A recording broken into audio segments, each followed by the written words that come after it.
Did you know that 56 signers of the Declaration of Independence were Freemasons? I'm going into your secrets for a minute. Not you, Black Mason and Shriner. You don't have any secret. It's the white Masons and Shriners that we're going to expose in a minute. And listen to this.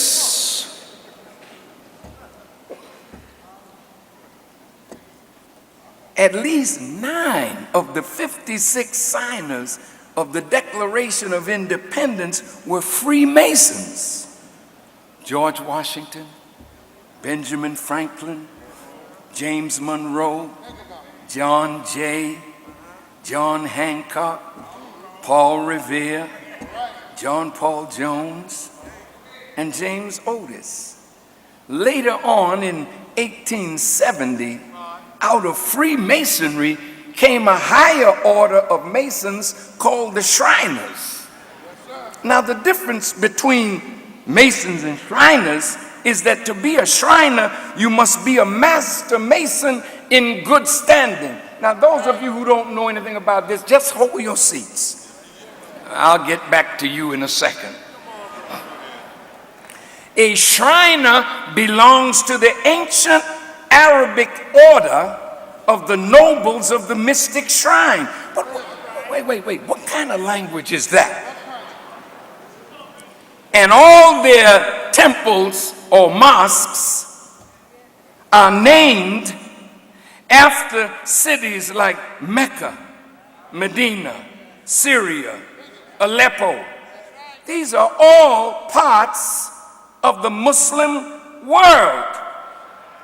So Arabic is in their name to describe the nobles.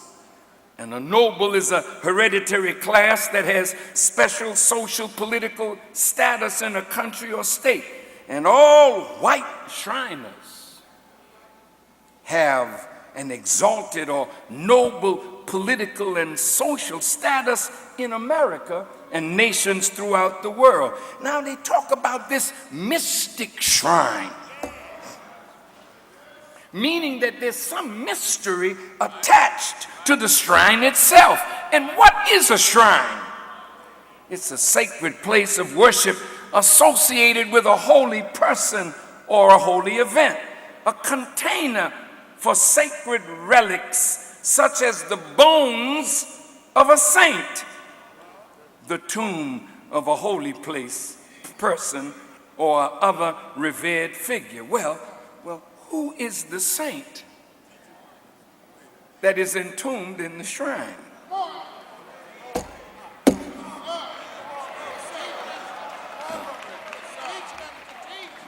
boy.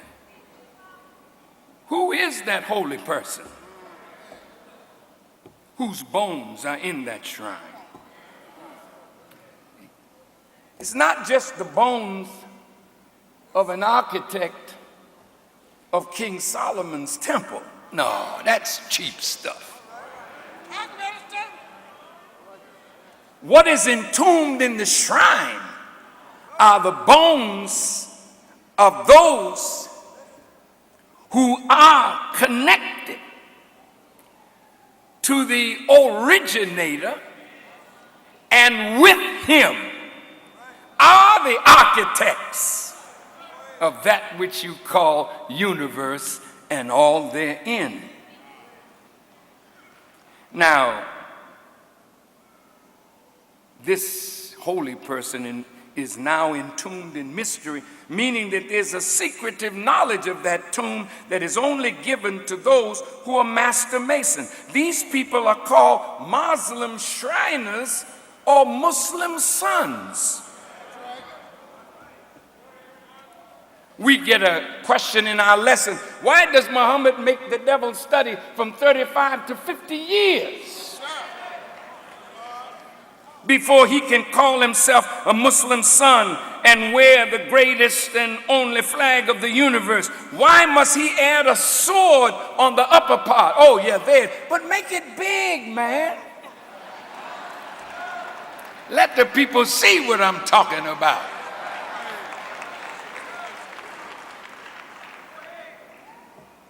Now you have to remember, this question is put to us by Master Farad Muhammad. And if you notice all the Shriner temples, you see that crescent, that star with a sword over it. You think they don't know Islam?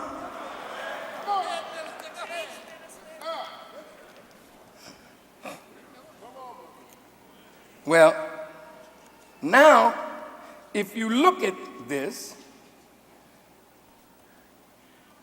sword is over it, meaning that any time that any Shriner reveals the secret of what's in that tomb,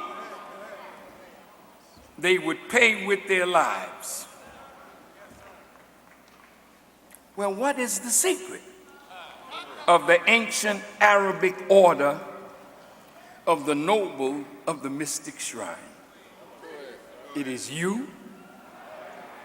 It is your destiny. It is your future.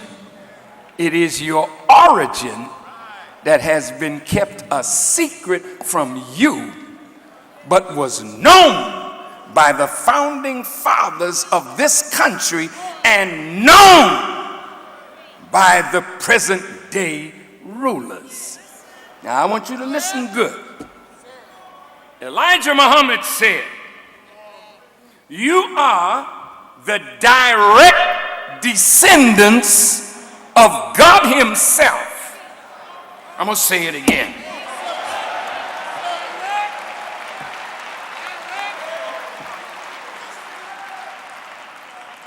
You are the direct descendants of the originator of the heavens and the earth, and you are the natural Khalifa of God himself. Listen, listen.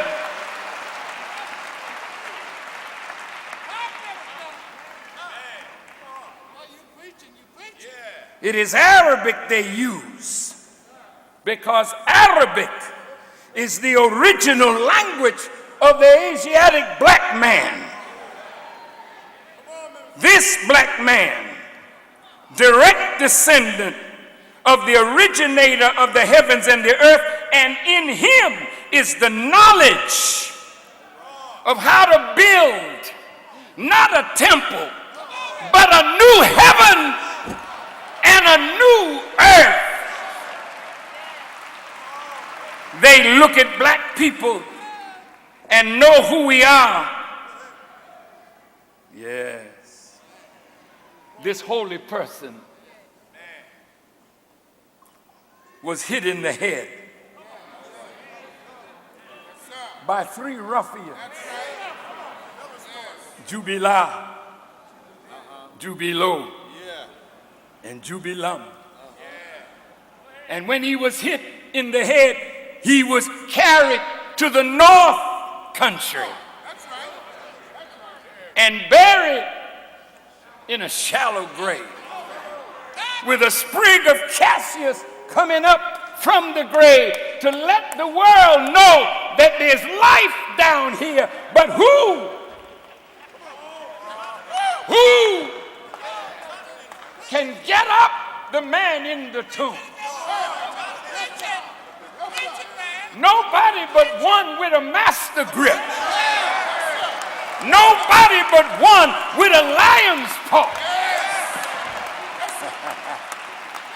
The Bible says there's a lion asleep in Judah. Who will wake him? No pussycat can wake up a lion. And this pussycat leadership will never wake the black man up. You're too weak in your effort to free our people from the hand of their oppressor. Yes, sir.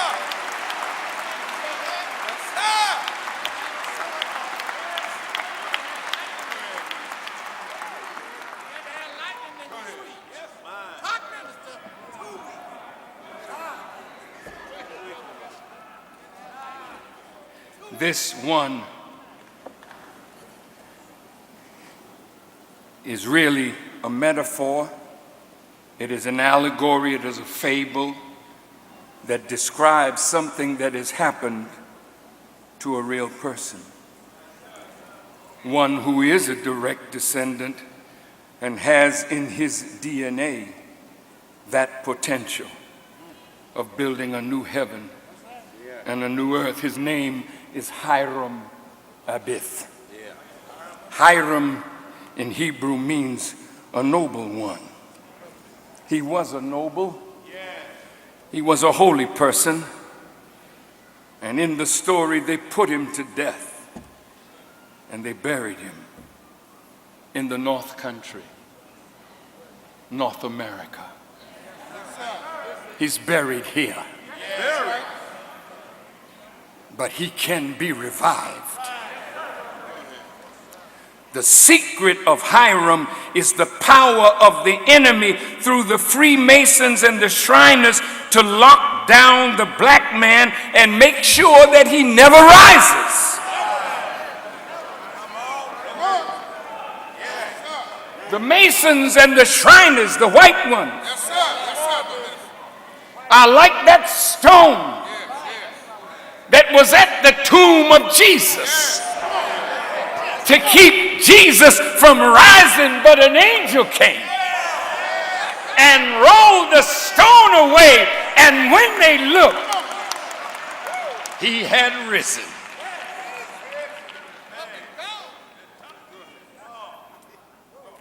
Keeping the secret of who the black man is was the duty of every white Mason, not the black Mason or Shriner, because you were never told that the secret was all about you.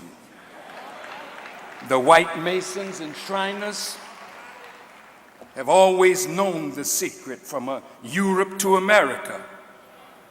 In Europe, a Freemason understands the degrees and what it is to be a master Mason. They know something of the African origin of civilization, the advancements in Egypt, and the great architectural genius of the black man. They learned all of that through their study of the original Bible, which has always been locked away among the aristocracy.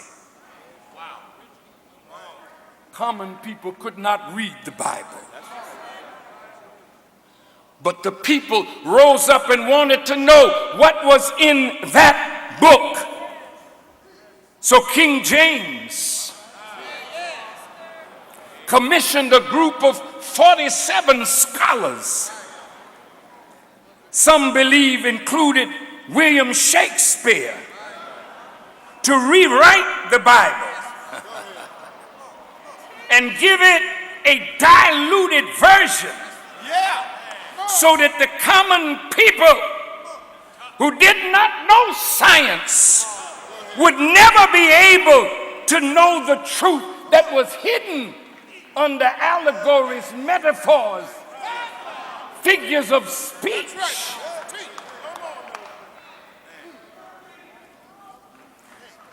Think about the wisdom of the people who adulterated or changed the Bible. Think about the language and its use of allegories with the imagery of animals, birds, and fish to describe another reality. All this is to hide what is really in the scriptures. These 47 scholars knew the sciences. They knew astronomy, they knew botany, biology, zoology, chemistry, physics. They knew these things because all of the scriptures are rooted in science. That's right. They use language that the little man could never unravel. But in their attempt to deceive the masses, they got themselves confused. And now they don't even know what the book means. It took the coming of God to unravel its meaning for us. Otherwise, to eat it, you'll be poisoned by it. You will think you know what you know not, and you will worship that of which you have no knowledge. Well,